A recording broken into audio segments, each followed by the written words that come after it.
Perkenalkan, nama saya Deli Potabuga, NIM 2022-1042, Prodi Sistem Informasi. Di sini saya akan menjelaskan mengenai materi function. Function atau fungsi pada Python adalah kumpulan perintah atau baris kode yang dikelompokkan menjadi satu kesatuan untuk kemudian bisa dipanggil atau digunakan berkali-kali. Sebuah fungsi bisa menerima parameter, bisa mengembalikan suatu nilai, dan bisa dipanggil berkali-kali secara independen. Dengan fungsi, kita bisa memecahkan program besar yang kita tulis menjadi bagian-bagian kecil dengan tugasnya masing-masing. Di dalam Python, sintaks pembuatan fungsi terlihat seperti berikut, di mana def, nama fungsi, kemudian dalam kurung parameter, titik 2 statement. Contoh sebuah fungsi sederhana dengan nama halo dunia. Di sini kita tuliskan def, halo dunia, kemudian dalam kurung, titik 2, kemudian kita lakukan perintah print, buka kurung hello Python, kemudian hello dunia, tutup kurung. Jenis-jenis function di sini ada beragam. Yang pertama, function tanpa return dan tanpa parameter. Yang kedua, function tanpa return dan berparameter. Ketiga, function dengan return tanpa parameter. Keempat, function dengan return dan berparameter. Dan yang kelima sekaligus terakhir yaitu function dengan parameter default atau default argument. Kita masuk kepada jenis function yang pertama yaitu function tanpa return dan tanpa parameter. Di sini kita akan menuliskan def, fungsi tanpa parameter. Parameter yang dimaksud di sini adalah di dalam tanda kurung di situ. Nah, kita hanya melakukan perulangan di sini, di mana for i in range startnya di 1 dan stopnya di 5. Kemudian kita masukkan perintah print perulangan ke i. Maka hasilnya akan kita panggil dengan fungsi tanpa parameter.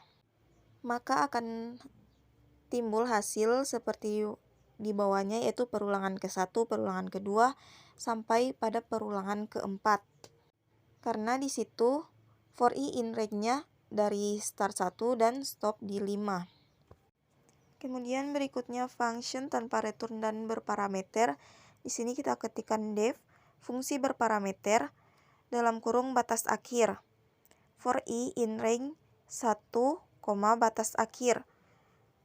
Berarti di sini parameternya kita akan masukkan adalah batas akhirnya. Kita lakukan perintah print perulangan ke i. Kemudian kita panggil dengan fungsi berparameter.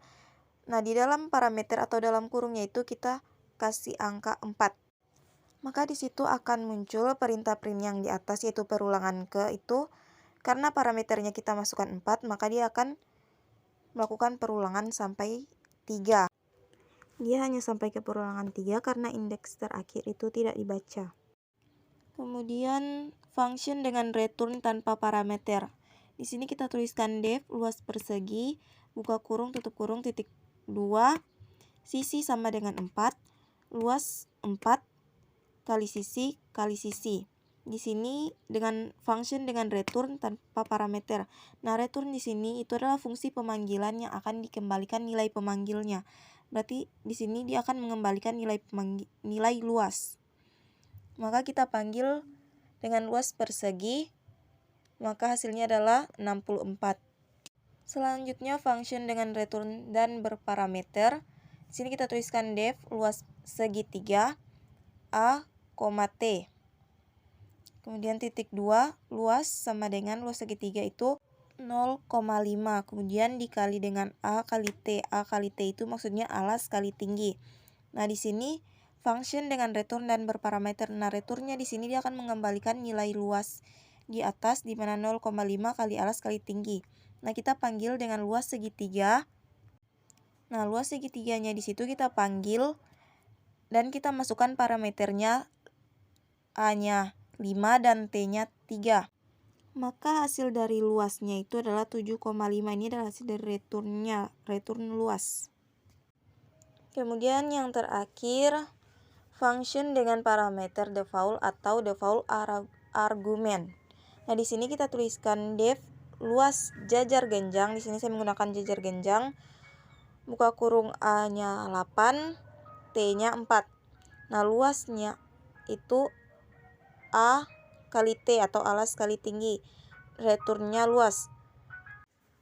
Kemudian kita panggil dengan luas jajar genjang. Di sini yang pertama kita tidak masukkan parameter. Berarti dia akan menggunakan parameter default, di mana A sama dengan 8 dan T sama dengan 4. Maka hasilnya adalah return luasnya adalah 32. Kemudian yang kedua ini kita panggil dengan menggunakan parameter, di mana kita panggil luas jajar genjang, parameternya kita isi 6 dan 3. Maka hasilnya adalah 18. Sekian materi singkat mengenai function dari saya. Mohon maaf apabila terdapat kekurangan, dan terima kasih atas perhatiannya.